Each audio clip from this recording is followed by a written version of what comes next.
Bueno. ¿Qué? Dile, te voy a hacer bullying ahora por redes sociales. Ya dejó comenzar. Dale. Buenos días, mi nombre es Norberto, soy R2 de Medicina de Urgencias. En esta ocasión vamos a hablar sobre el monitoreo hemodinámico en el paciente en estado crítico. Realmente la información que se tiene para esto es una cantidad exagerada. Tan solo uno de los títulos de mis diapositivas abarcaría para hablar de 1 a 2 horas sobre todas estas condiciones. Entonces, pues vamos a verlo de una forma muy, pero exageradamente muy superficial. Si quieren, condemos más en alguno de todos estos parámetros, pues lo comentamos. Total que aquí tenemos a los pacientes de medicina crítica, para sacarnos de la teoría. Bueno, entonces, vamos a empezar hablando. No. Sí, gracias. Listo. Eso es todo. Bueno, entonces cuando hablamos de monitoreo hemodinámico, pues básicamente son ciertas herramientas clínicas, diagnósticas, médicas que nos van a ayudar a... Hay problemas técnicos, que nos van a ayudar a pues, llevar un adecuado monitoreo en cuanto al estado o la condición crítica de nuestro paciente. Últimamente, a final de cuentas, lo que nosotros buscamos con esto es vigilar de manera temprana los datos de hipoperfusión tisular. Ya sabemos o damos por entendido que la hipoperfusión tisular es, en resumen, un estado de choque. Entonces, mediante el monitoreo hemodinámico, lo que buscamos es esto, buscar algunos datos pues tempranos. Es de aquí que nace pues los conceptos de estabilidad hemodinámica, de inestabilidad hemodinámica, que pues los autores lo manejan como suficiencia cardiovascular e insuficiencia cardiovascular. La suficiencia cardiovascular pues básicamente es la capacidad del cuerpo para llevar oxígeno a todos los tejidos de la economía. Hay algunas cosas que nosotros podemos hacer para ayudar o para modificar esta pues, entrega de oxígeno, las determinantes de la entrega de oxígeno a los tejidos, y son 2 puntos especialmente. 1, la presión de perfusión, y 2, el transporte global de oxígeno. Hablar de estas 2 cuestiones por separado, la verdad es que abundaríamos muchísimo. Cuando hablamos del monitoreo hemodinámico, podemos clasificarlo de distintas formas. Podemos irnos desde qué tan invasivos podemos hacer, podemos ir desde cosas básicas hasta cosas avanzadas, etc. Entonces, un algoritmo sencillo en el cual podemos hablar sobre la monitorización es este.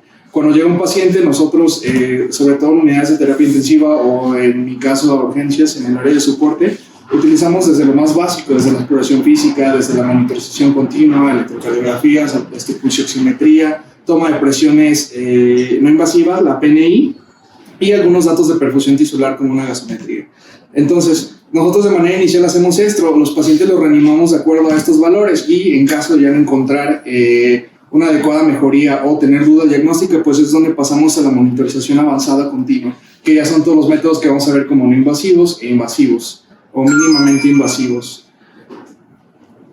Hay un artículo muy interesante que me pasó el doc alemán que se llama Back to Basics. Entonces, ¿qué nos dice? Muchas de las veces por irnos a lo más avanzado se nos olvida lo básico como la exploración física. Inclusive el Pinsky de monitorización hemodinámica nos hace mucha referencia a estas 3 ventanas. Son ventanas clínicas de perfusión. Tenemos 3, cerebro, piel y riñón. Cuando hablamos de cerebro, básicamente estamos evaluando el estado de conciencia del paciente. Entonces, el simple hecho que nuestro paciente esté íntegro, que sea capaz de establecer una conversación, que esté consciente, orientado por 16, un Glasgow de 15, como nos gusta ponerlo en las notas, pues significa que esa ventana está bien. Hay que tomar en consideración algunas cosas en específico de esto. 1, tienen que ser pacientes no sedados, la sedación per se nos puede dar alteraciones. 2, debe tener un nivel comunicable. ¿Por qué? Porque cosas tan sencillas como delirio o como que nos diga el paciente que se siente ansioso, se siente preocupado, ya nos está hablando de una alteración en este punto. Entonces, si el paciente no es capaz de comunicarse, pues no seríamos capaces de entender que la ventana está perjudicada. Y 3, en el caso de las lesiones traumáticas se puede haber modificado. Algo muy sencillo, tengo un traumatismo craneoencefálico moderado en un paciente que no tiene a lo mejor una pérdida sanguínea, ¿no? El traumatismo propiamente está alterándome pues esta ventana neurológica, pero no porque tenga un dato de hipoperfusión, sino que la cinemática propia de este traumatismo es la que está ocasionando una alteración. Entonces, no es... o no debemos confundirnos en este tipo de lesiones traumáticas con una alteración en la ventana neurológica. Literaturas nos dicen que más del 50% que presentan de pacientes en choque presentan de forma temprana alteraciones del estado de conciencia, como puede ser el delirio. Después nos vamos a la segunda ventana, que es la piel. En la piel vamos a evaluar algunas características en específico. Como ustedes ya saben, en cuanto al estado de choque en la hipoperfusión tisular, uno de los primeros órganos o tejidos que vamos a sacrificar o que nuestro cuerpo va a sacrificar es la piel. Entonces, ¿cómo lo va a hacer? Por la redistribución de líquidos. En cuanto a la temperatura, pues ya sabemos que una piel adecuada, que una adecuada perfusión es cálida, es seca, ¿no? Pero cuando tenemos datos de redistribución de líquidos, esta se torna fría, se torna húmeda. La base fisiopatológica de esto es básicamente la descarga adrenérgica y la redistribución de líquidos, ¿no? ¿Esto de qué nos sirve? De forma clínica, yo simplemente con palpar la piel, las extremidades, puedo pensar que nuestro paciente está mal perfundido. Pero bueno, existen algunos índices que se han establecido, como es el índice de temperatura central, dedo, y con dedo me refiero al pie. Entonces, hay una pequeña ventana de diferencia entre la temperatura que se encuentra a nivel de la membrana timpánica y la temperatura del pie, y pues con ese índice podemos determinar un estado de hipoperfusión. No obstante, pues es entendible que algunas características del ambiente per se, como frío, pueden modificar la temperatura del pie sin necesidad de que nuestro paciente esté hipoperfundido. También tenemos la temperatura de la piel, Skin Diff, que básicamente nos compara la temperatura de un dedo, en este caso de la mano, con la temperatura del antebrazo. La ventaja que tiene respecto al otro es que como las dos partes son una extremidad expuesta, si hay cambios de temperatura, los dos se verían afectados, ¿no? Entonces se notaría más la diferencia. Segunda característica de la piel sería el color. Cuando hay una restribución de líquido, pues la piel se torna pálida. Y también hablamos de que es moteado. Moteado básicamente es pues una hipoperfusión. Tenemos, hablando de esto, un índice de moteado, el cual nos habla básicamente de la hipoperfusión también a nivel de tejidos, y se va a evaluar en las extremidades inferiores. Tenemos esta escala, la Motin Score, que nos da pues 6 niveles, de los cuales 4 y 5 van de 0 al 5. 4 y 5 son los que más se asocian a altas tasas de mortalidad e inclusive mortalidad temprana. El paciente apenas le estamos haciendo el abordaje y cuando nos damos cuenta pues ya está en a lo mejor un algoritmo de paro, ¿ok? Entonces aquí podemos ver, el 0 es que no hay moteado, el 1 es apenas del tamaño de una moneda en la rodilla, el 2 apenas si alcanza los márgenes de la rodilla, el 3 llega hasta la mitad del muslo, el 4 el muslo y el 5 pues ya abarca inclusive hasta la ingle. Y aquí tenemos una imagen de cómo se ve el moteado. Yo creo que todos alguna vez en nuestras rotaciones hemos visto pues una piel parecida, como esta, ¿no? De hecho, hay algoritmos que nos usan en la evaluación inicial cuando evaluamos la piel y distinguir una piel negra, una piel oscura de una piel con moteado. ¿Por qué? Porque se puede confundir. La mayoría de las veces la piel oscura se va por más del lado de una hipotermia que por el lado de un estado de hipoperfusión. Y el llenado capilar, por último, pues bueno, es algo que desde que entramos a la Facultad de Medicina yo creo nos han hecho memorizar. Un llenado capilar, presiono un dedo, veo el retorno o el llenado otra vez, y si es menor a segundos es completamente normal, ¿no? Pero al menos en estudios donde más evidencia ha tenido, sobre todo la reanimación hídrica por llenado capilar, es en choque séptico, ¿no? El Andrómeda Trial. En Andrómeda, pues básicamente lo que hicieron es hacer una reanimación por líquidos guiada en el llenado capilar, encontrando que hay una mejoría, pues sobre todo con un mejor desenlace de 28 días comparado con el uso del lactato como guía de reanimación, pero pues demostró que el llenado capilar mejora en un 8.5%, disminuye en un 8.5% la mortalidad de los pacientes, pero cuando queremos pues copiar un ensayo, cuando queremos replicarlo, tenemos que hacer lo mismo que hicieron en el ensayo, ¿no? Y pues realmente el llenado capilar no se toma como sabemos, más bien, o por lo menos en este trial lo que hacen es tomar el dedo índice, con una laminilla hacerle presión durante 10 segundos y posterior retirar con tal el tiempo. Hay una variabilidad enorme entre pacientes, médicos especialistas, médicos residentes y enfermería, pero al final de cuentas pues es lo que queremos replicar si queremos tomar en cuenta el llenado capilar. Segunda ventana, la piel. Tercera ventana, los riñones. Es creo que lo más sencillo. Básicamente un paciente que deja de orinar pues nos está hablando de que hay una hipoperfusión tisular, y esto se toma en consideración a partir de una oliguria, es decir, menos de 0.5 mililitros kilo hora de índice urinario. El Pinsky, que es creo que la bibliografía que más utilicé, y un par de artículos incluidos de Back to Basics, nos habla sobre la falla renal, que fue primero el huevo o la gallina, en el sentido que no muchas de las veces la falla renal se está dando por el estado de hipoperfusión, porque sabemos que se supone que es de los órganos vitales, sino también algunas condiciones como lo puede ser el choque séptico, que es un estado también proinflamatorio, puede ocasionar la inflamación del riñón, y que más bien la falla renal sea por el proceso infeccioso, por el proceso inflamatorio, que por la hipoperfusión propiamente dicha. Entonces, de forma clínica, nosotros con estas tres ventanas podemos evaluar de forma muy rápida el estado hemodinámico de nuestro paciente. Si alguna de estas ventanas se encuentra alterada, acompañado de otros marcadores, como puede ser lactato, como puede ser exceso de base, pues ya estaremos hablando de un estado de hipoperfusión. Y hablando de eso, tenemos algunos marcadores globales de hipoperfusión. Dentro de estos, pues la saturación venosa de oxígeno y el lactato son temas enormes. Entonces, en cuanto a la saturación venosa de oxígeno, lo que hacemos básicamente es entender, cuando yo hablo de oxígeno en sangre venosa, es sangre obtenida de muestras centrales o de muestras venosas mixtas, es decir, es sangre que ya pasó por todos los órganos, que los órganos ya tomaron su porción de oxígeno que utilizarían como su metabolismo y que devuelven a nuestro corazón, ¿no?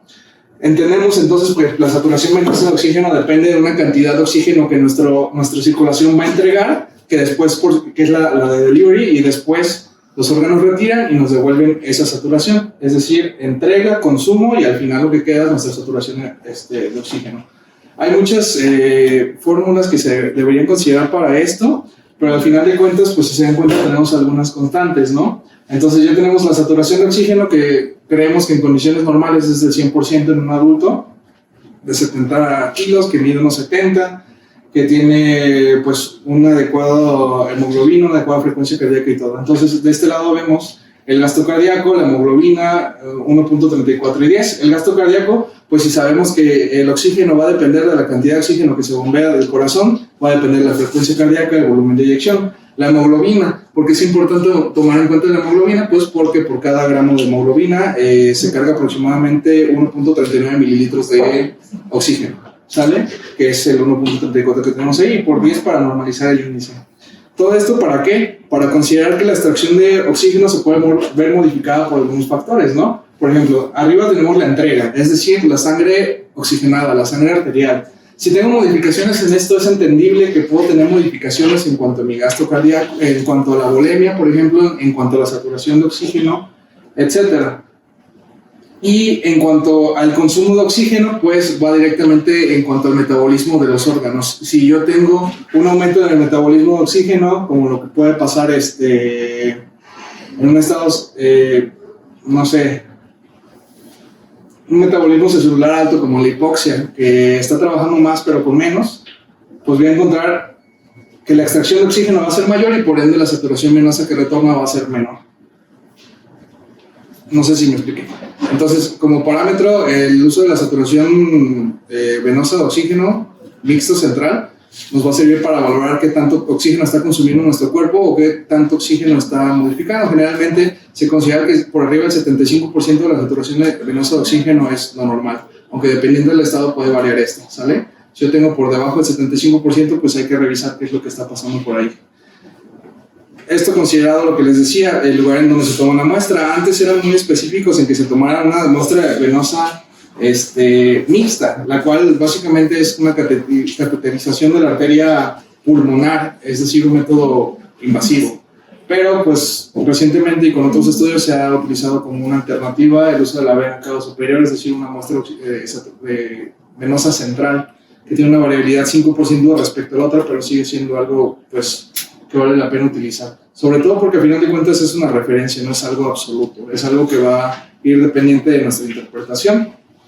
Podemos encontrar algunas alteraciones, como les decía, por ejemplo, si tenemos un aumento del consumo contra la entrega, ¿no? Entonces, si tenemos una disminución en la entrega de oxígeno, es decir, mi saturación arterial está disminuyendo, pues podemos pensar en hipovolemia, hemorragia, anemia, falla cardíaca, hipoxemia.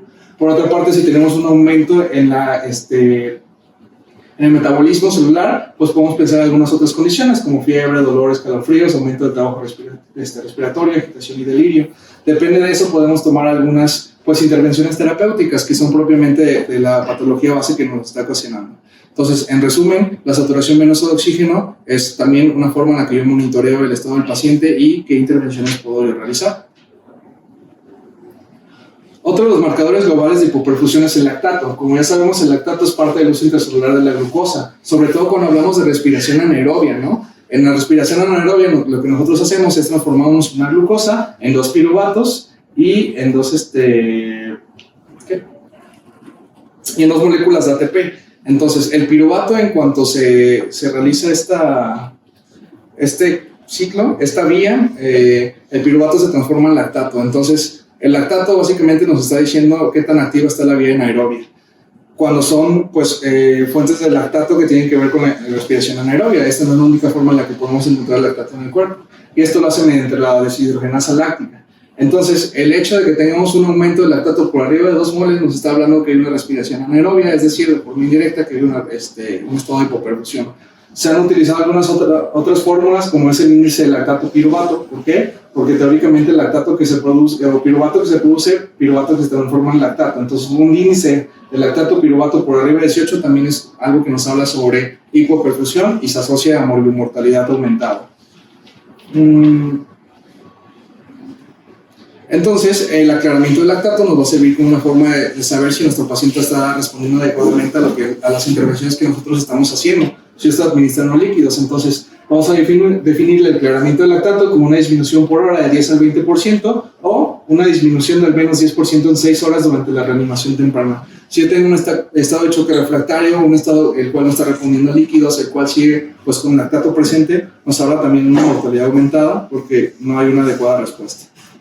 Esos son los marcadores de hipoperfusión globales, ¿no? Entonces, bueno, ahora ya vamos con uso de herramientas médicas propiamente, las que conocemos, las que tenemos a la mano. La presión arterial, pues no hay mucho que decirles sobre la presión arterial. Ya sabemos que si por todo el tiempo ha sido de las principales cosas que nosotros utilizamos de referencia para saber que un paciente está chocado, ¿no? Nos dicen que un paciente chocado es el que tiene una presión sistólica menor a 90, una presión diastólica menor a 40. Entonces, pues este es el principal. Pero no hay que confiarnos. ¿Por qué? Porque al final de cuentas es un marcador tardío en un estado de choque. La forma más fácil de representarlo es, por ejemplo, en el ATLS, en las clases de choque hipovolémico. No es hasta la clase 3 y 4 donde se toma en cuenta la hipotensión arterial. En las formas tempranas, pues no se encuentra alterada. Y otro punto a considerar en pacientes hipertensos, no puedo utilizar las mismas medidas. Generalmente se usa como referencia que debe haber una disminución de las presiones basales del hipertenso, las que él maneja en casa, del 20% para considerar que está chocado. Valoración del pulso. Pues bueno, aquí son varias cosillas. Con el simple hecho de tocar el pulso yo puedo darme una idea de cuál es la presión que tiene mi paciente. Si yo palpo un pulso radial, sé que el paciente mínimo tiene 100 milímetros de mercurio de presión sistólica. Si yo no siento radial, pero siento braquial, tiene al menos 80, y si yo no tengo braquial, pero sí siento carotidia, pulsos centrales, paciente lo mínimo que tiene 60 de presión arterial sistólica. Es una forma fácil de la valoración del estado hemodinámico. Tenemos también la presión arterial media, que lo utilizamos sobre todo en metas. La presión arterial médica es igual a la suma de la presión sistólica más 2 presiones diastólicas, y todo esto sobre 3. Nos sirve para darnos una idea de la cantidad mínima de presión que necesita nuestro cuerpo para que los órganos vitales sean adecuadamente perfundidos.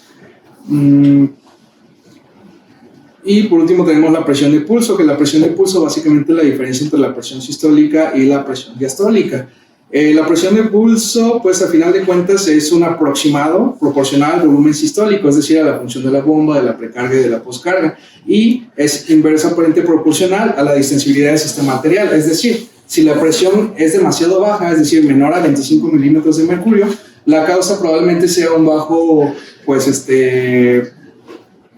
una baja función cardíaca, como lo puede ser un estado de hipovolemia, un choque cardiogénico u obstructivo. Y por otra parte, si esto está normal, probablemente la causa sea vasodilatación. Yo tengo una presión baja, un estado de choque, pero mi presión de pulso se mantiene, podría pensar en un choque distributivo como un choque séptico.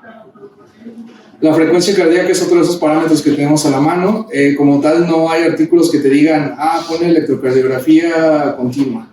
Más bien se utiliza para otras valoraciones, como lo es la frecuencia cardíaca. ¿En qué paciente sí tiene una validez que mejora pues, el pronóstico del paciente, sus desenlaces? En aquellas que tienen afecciones cardíacas, como lo puede ser un infarto, en ellos sí vale la pena la monitorización por la probable presencia de arritmias. Entonces, cuando hablo de taquicardia, sobre todo la taquicardia puede ser evocada de forma fisiológica por ejercicio, ansiedad y algunas enfermedades. A mayor frecuencia cardíaca en un paciente con hipoperfusión, pues hay un peor pronóstico. También es importante tomar en cuenta que la frecuencia cardíaca disminuye con la edad. Entonces, un adulto, un paciente geriátrico que tiene más de 110 latidos por minuto, pues para él eso ya es malísimo, mientras que para nosotros podría considerarse pues apenas una etapa temprana. ¿Sale?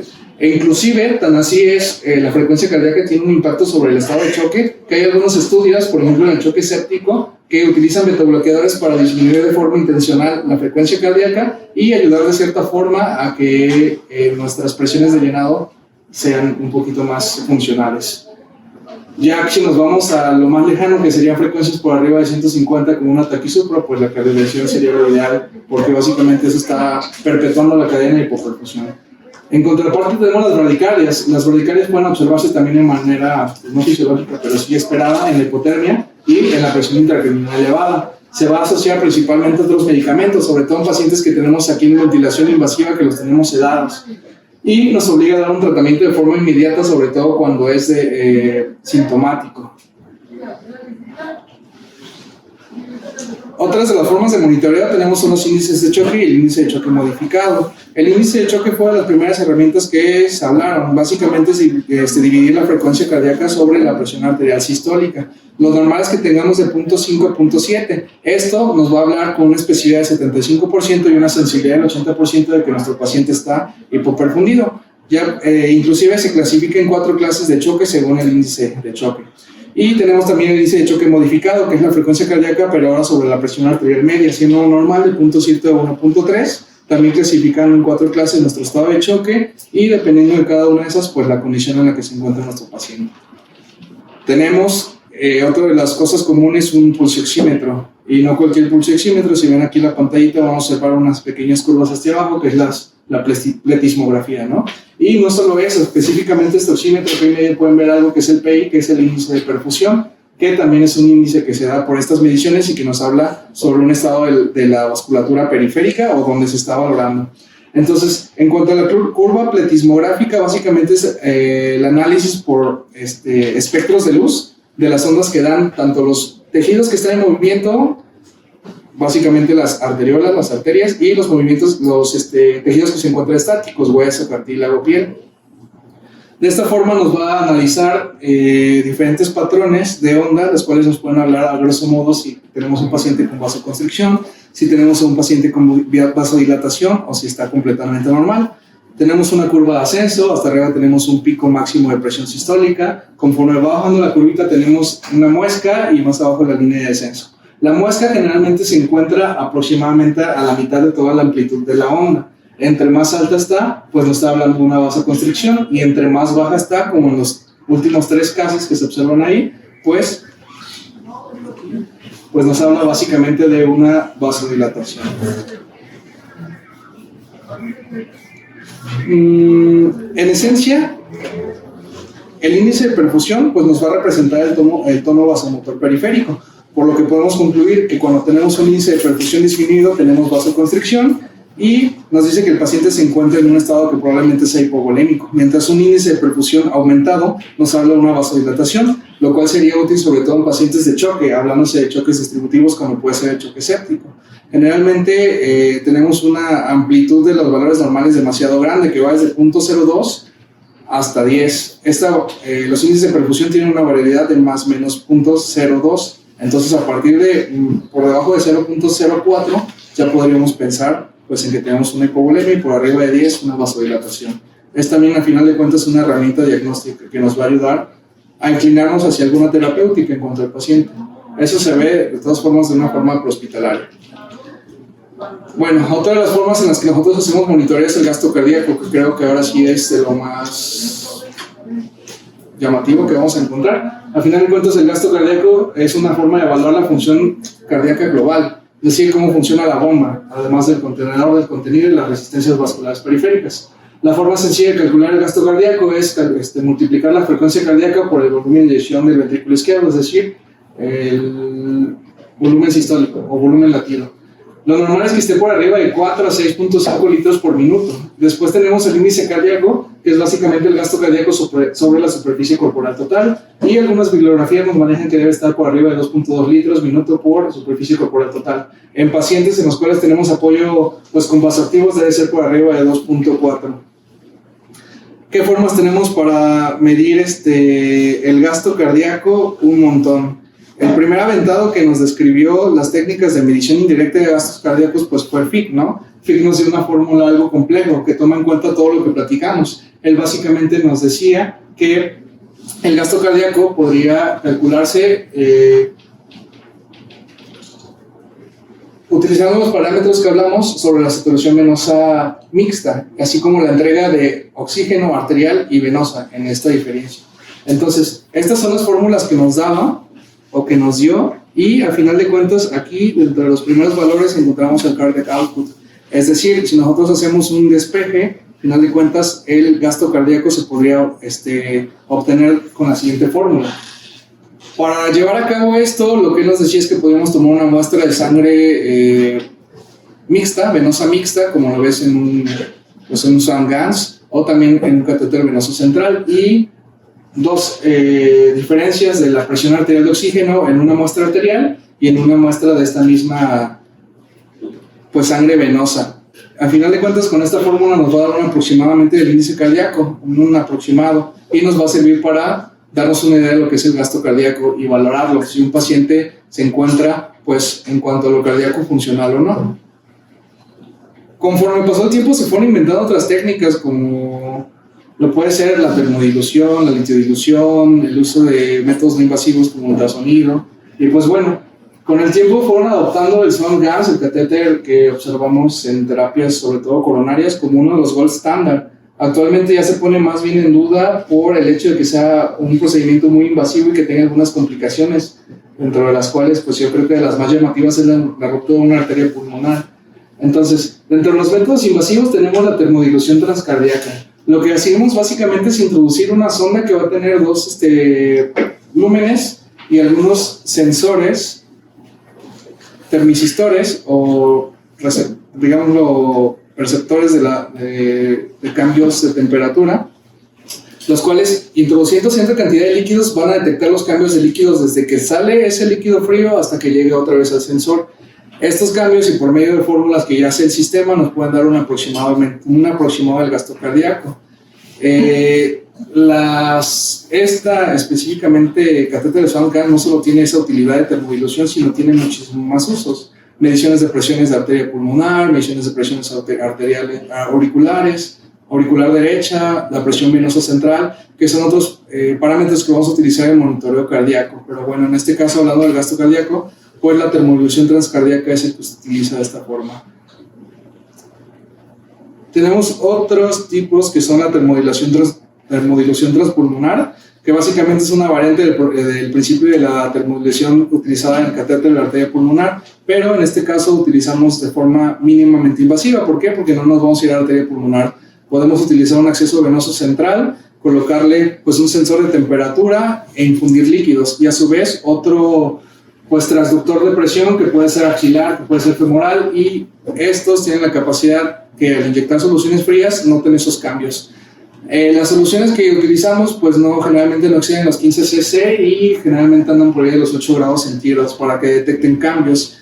Estos, igual que el Swan-Ganz que tenía sus ventajas, estos como puede ser un sistema pico también tienen algunas otras ventajas como la toma de presiones arteriales, la capacidad de medir otros parámetros.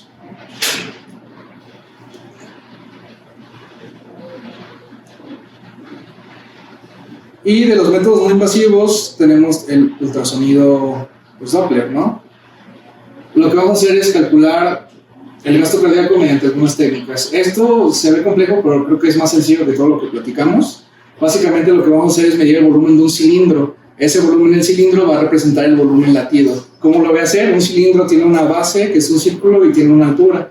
En el caso de la base, que es este círculo que observamos ahí, pues básicamente es el tracto de salida del ventrículo izquierdo. Si nosotros hacemos un corte para esternal izquierdo o eje corto, vamos a observar esta imagen en el ultrasonido. Tenemos el tracto de salida del ventrículo derecho, el ventrículo izquierdo, el tracto de salida del ventrículo izquierdo y la aurícula izquierda, ¿sale? Entonces, aquí donde se alcanza a ver esto de aquí, es el tracto de salida del ventrículo izquierdo, es donde tengo el circulito que va hacia la base. Yo voy a medir el diámetro con el Doppler en esta cámara, y lo que nos dé, pues ya sabemos que es un diámetro, que para medir pues un área, que es lo siguiente que tengo que sacar, pues pi por r al cuadrado, la mitad del diámetro al cuadrado por pi. Ya tenemos la base. Entonces ahora vamos con altura. Para la altura voy a utilizar otra que se llama BTI, la integral de velocidad-tiempo. Para esto yo me voy a ir a una cámara apical, 4 cámaras apicales, que son las estructuras que yo voy a observar, y otra vez en el tracto de salida del ventrículo izquierdo lo que voy a hacer es medir esto, el BTI, y el BTI al final de cuentas me va a dar pues una altura por medio de esta integral. En resumen, o ya pasado a la realidad, yo tengo aquí básicamente el eje corto para esternal izquierdo. Yo observo 3 estructuras: el tracto de salida del ventrículo derecho, el tracto de salida del ventrículo izquierdo y la aurícula izquierda, ¿sale? Yo sé que está bien esta cámara porque las 3 estructuras tienen más o menos un diámetro similar. Yo mido el tracto de salida y en este caso, como pueden ver ahí, me dio 20.6 milímetros. Si yo quisiera calcular el área, pues yo saco de ese diámetro el radio, lo multiplico al cuadrado y de ahí lo multiplico por pi, 3.1416, y eso a final de cuentas me daría un área de 3.3 centímetros cuadrados. ¿Qué es lo siguiente que tengo que sacar para este volumen? Pues la altura, que se mide por el BTI. Yo me pongo en un modo de onda pulsada sobre el tracto de salida del ventrículo izquierdo, como se observa aquí, y cada que hay un latido se observa de esta forma la salida del líquido a través del ventrículo izquierdo, que plasmado con esta fórmula de BTI me va a dar pues una altura. Aquí en este caso el BTI del tracto de salida del ventrículo izquierdo nos dio 19 centímetros. Ya tengo el área, ya tengo la altura. Si yo multiplico los 3.3 de mi base por los 19 de la altura, me da 63 mililitros. Y con este cilindro yo ya calculé el volumen latido, ¿sale? Entonces ya tengo el volumen latido, ya puedo calcular el gasto cardíaco, que básicamente es el volumen latido por frecuencia cardíaca. Si este paciente tenía una frecuencia cardíaca de 92, ya sé que el gasto cardíaco es de 5.8 litros minuto, ¿sale? Y ya por último puedo sacar el índice dividiendo esto sobre el área de superficie corporal total. Es peso por talla, raíz cuadrada de peso por talla sobre 3600. Esta es la forma en la que valoramos pues la frecuencia, el gasto cardíaco mediante ultrasonido. Si se dan cuenta, es una forma muy fácil comparado con los otros métodos infinitamente invasiva, pero es superado lo caliente. Entonces, si todos nos ponemos a medirla, a cada quien nos podría dar un resultado. Y que al final de cuentas lo que yo quiero es determinar el gasto cardíaco. Entonces, no puede haber una variabilidad tan grande como para decir, este paciente tiene un choque cardiopánico, ¿no?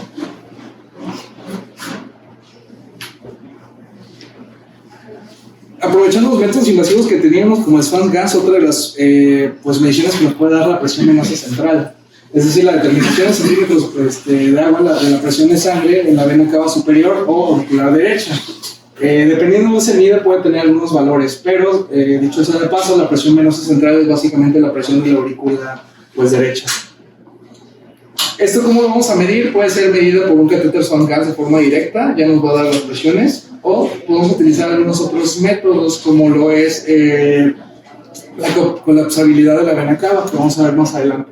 Cuando tenemos una disminución de la presión venosa central, básicamente nos estamos hablando de hipovolemia. Es aquí donde yace la utilidad de un ultrasonido a nivel de vena cava, ¿no? Cuando tenemos una distensibilidad baja, una presión venosa baja, muy probablemente responda a líquidos. Por otra parte, cuando está alta, es decir, tenemos una sobrecarga de volumen, o también podemos tener alteraciones en la contractilidad cardíaca o trastornos pulmonares que aumentan la resistencia vascular y por ende se va acumulando la sangre ahí a nivel venoso central.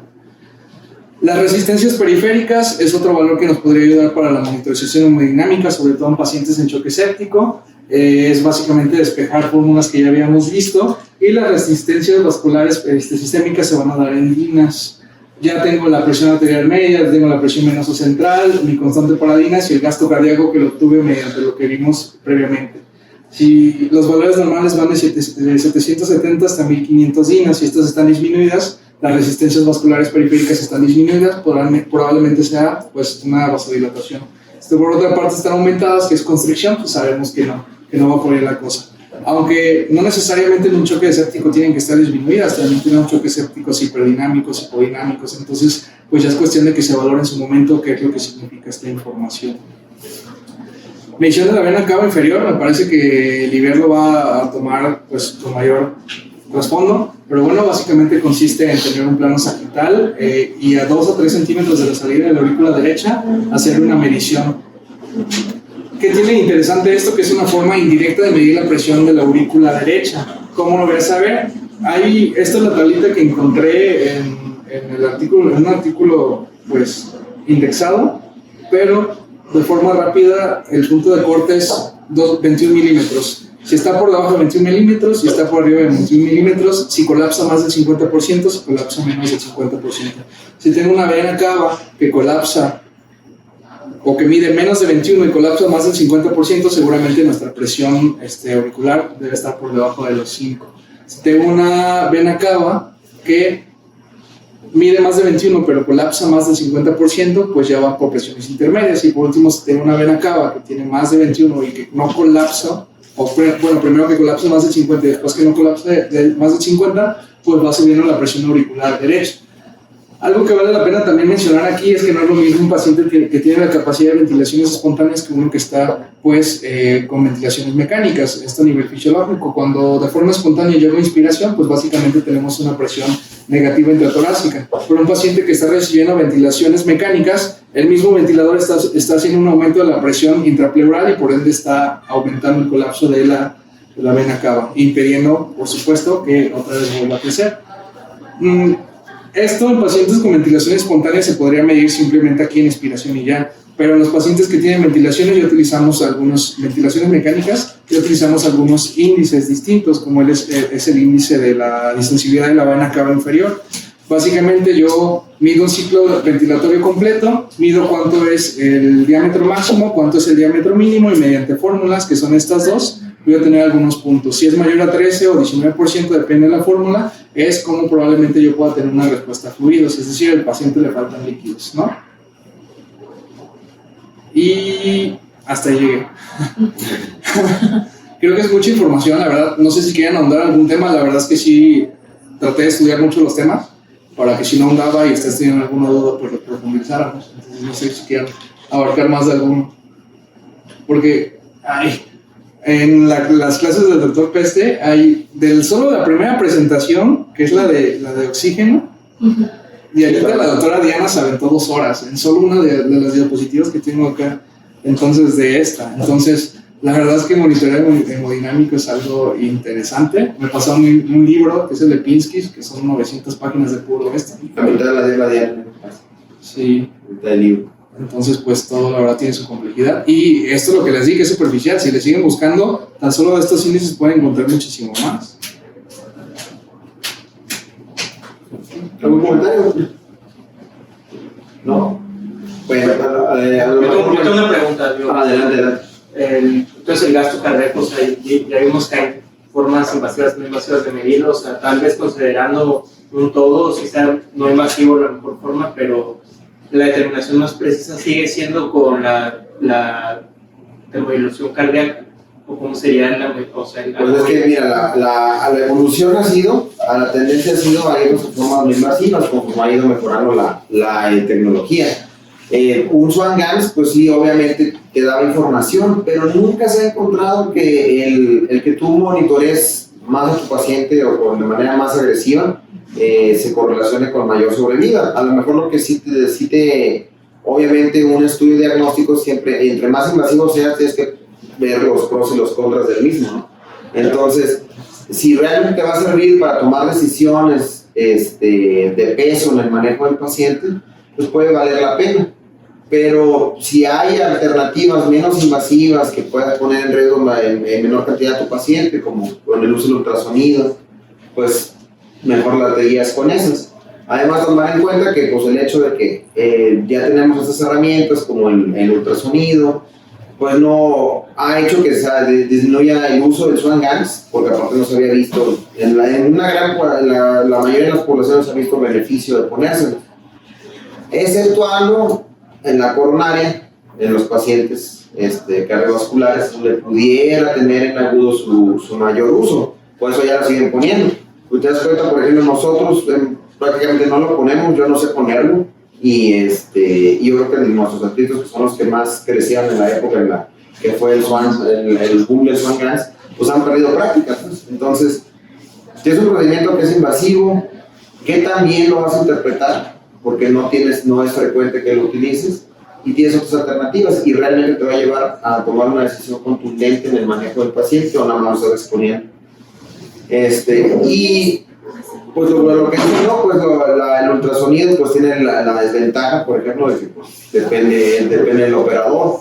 Entre más puedas hacerle a tu paciente de manera que no lo comprometas, entre más monitoreo puedas realizar, pues es mejor, ¿no? Tienes más información, pero sí tienes que tener una idea de para qué lo estás haciendo. Una que por ejemplo había caído en desuso era la toma de la presión de la vena cava inferior, de la vena cava. Y bueno, ahí nos da, tenemos por ultrasonido, pero una de las cosas importantes es que a veces la vena cava y dices tú, bueno, ¿para qué tanto me sirve? Porque a veces no es uno de los mejores, ¿no?, predictores de respuesta a fluido, ¿no? Porque tengas una vena cava colapsable significa que el paciente requiere fluido. Pero sí, en sus extremos, pues te puede servir, ¿no? Una vena cava que está muy, que tiene una medida muy bajita o una medida muy alta, pues te puede decir qué tan congestionado está el paciente, o si te va a aguantar o no la carga. Hay otras medidas, por ejemplo, de respuesta a fluidos, que a lo mejor lo vamos a ver en el transcurso del mes. Si tienen dudas alguna en particular, pues la realizamos. Pero hay otras, por ejemplo, pues ya conocen la elevación de pierna, ¿no?, que es la más común. Hay el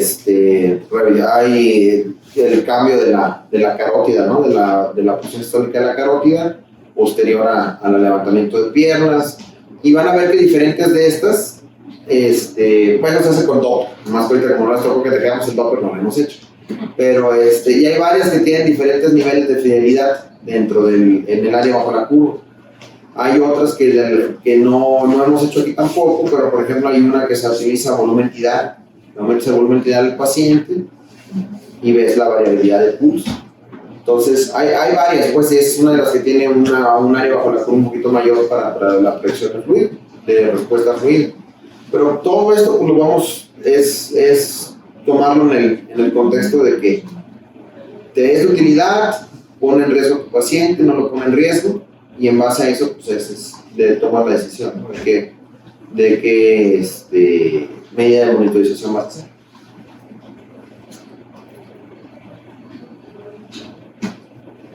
La respuesta es, a lo mejor tiene mejor capacidad para detectar el gasto cardíaco, pero hoy en día tal vez ya no sea lo más conveniente por las complicaciones, inclusive un choque séptico, contaminación, ruptura de la arteria pulmonar, una mala técnica, el que tenga dificultad necesita entrenamiento para colocarse.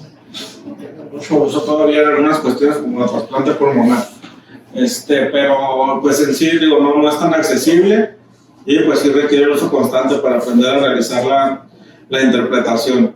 Yo creo que aquí lo valioso es que ustedes cuenten con las herramientas. Lo primero es para identificar el estado de volemia de un paciente. No siempre se puede hacer nada más con las características clínicas del paciente, ¿no? Si se ve seco, si está dermatizado, hay que profundizar un poquito más. La evaluación de la sobrecarga a partir de cavidades del corazón derecho, de vena cava, y un poquito más adelante, pues lo que sería el Vexus, pues sí sirve, pues, pero siempre dependiendo del contexto. Todo esto tiene muchísimas limitaciones.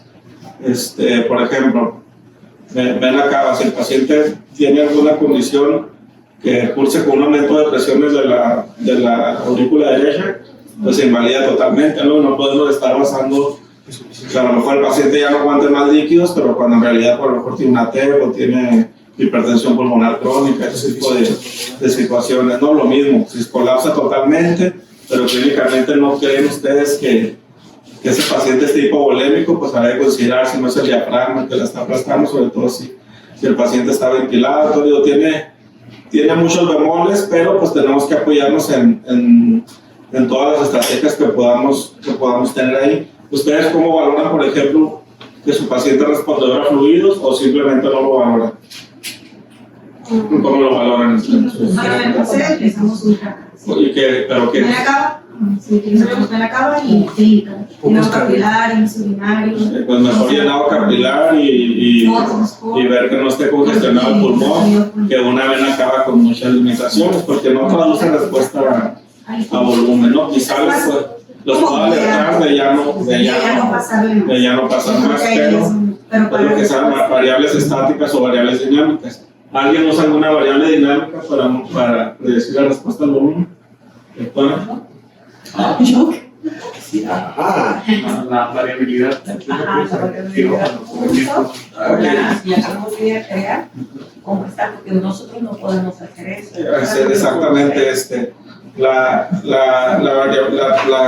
una chulada eso, sobre todo si a partir de ahí toma la variabilidad y el tono vascular, es el gold standard y es el protocolo de Pinsky Visa. Pero te pide condiciones también muy especiales, que sí las tiene el quirófano, pero por ejemplo nosotros no. El paciente tiene que estar bloqueado, tiene que estar con cierto PIB para poder traducir un dato confiable.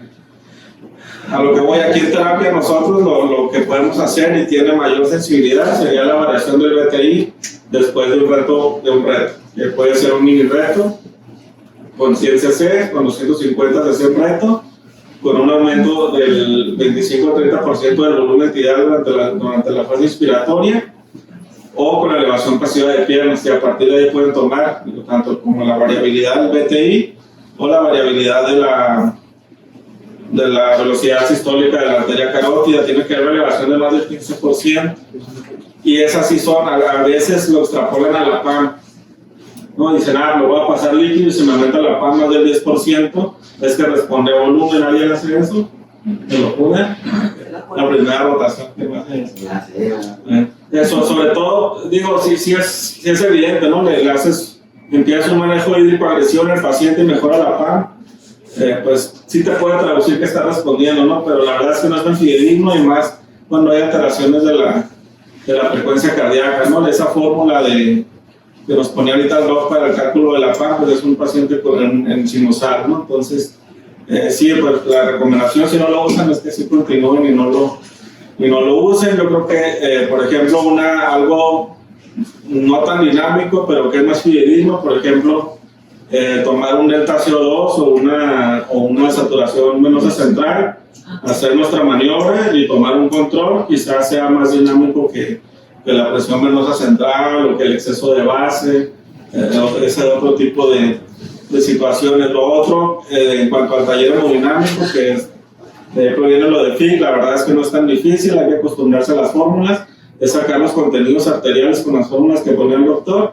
sacar la diferencia arteriovenosa, y a partir de ahí el gasto cardíaco, y a partir de ahí la extracción, que al final de cuentas es lo que más nos va a hablar del estado de microcirculación. Y es muy importante porque ni un Swan-Ganz ni un eco, por más hábil que seas, te va a dar el estado microcirculatorio, ¿no? Ahí pues lo más avanzado sería estudios de capilaridad sublingual, que difícilmente vamos a tener en algún momento, pero la comprensión del taller hemodinámico completo es bastante importante para ver la hemodinamia a nivel microcirculatorio, que es la más afectada, por ejemplo, en un choque séptico. Quizás en las causas de choque que sean más responsables de una macrocirculación, como un hipovolémico hemorrágico o por algún tamponade, pues sí, está bien si no hacemos el taller completo, pero siempre en un choque séptico hay que evaluar los marcadores de edema articular, la carta y todo lo que podamos obtener de un taller hemodinámico completo. Cuando quieran repasar el tema, allá adentro ponen otras geometrías y hacemos el ejercicio. No tenemos ahorita el eco, pero también hay formas, ¿no? Si un paciente particularmente está muy chocado, ahí con el otro ultrasonido o con el Borroway podemos hacer alguna de las cosas que hemos visto aquí. No es una buena calculadora para aprender a integrar velocidad-tiempo, pero sí se puede, la verdad es que sí se puede. Creo que no nos han, bueno, al menos en las guardias, en las mañanas no he tenido así pacientes que digan, ay, extraño mucho el ultrasonido, porque te vuelves reactivo, ¿no? Luego las aminas, y las aminas están muy altas, agregar el segundo vasopresor, pero vamos mucho más allá. Lo que pasa es que el monitoreo pues va pegado a tus estrategias de reanimación, y quizá pues sería complementar con alguna otra clase, no sé si la incluiste, pero para empezar a ver la determinación de la causa del choque, del tipo de choque y el manejo, ¿no? Que ya es de la mano, porque ves que pues el paciente no responde, ya tiene líneas en el pulmón, está el balance bien positivo, vamos a empezar con vasopresores, no respuesta a vasopresores, y de ahí que sigue, cómo evalúas que realmente necesita un segundo vasopresor, o que a lo mejor no tenga un volumen intravascular efectivo, o que haya alguna causa oculta de no respuesta a vasopresores. Digo,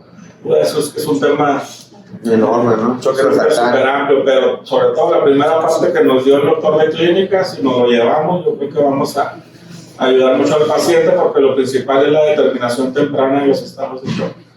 Un paciente taquicárdico con presión normal, que está taquicárdico, evaluar, acá hay más dolor, no es ansiedad, nada, y que sea una fase temprana del shock, detectarlo ahí y empezar a ir manejo. Eso sí, no lo vamos a poder medir quizá nunca en algún estudio, pero desde luego que tiene un impacto muy importante en la mortalidad del paciente.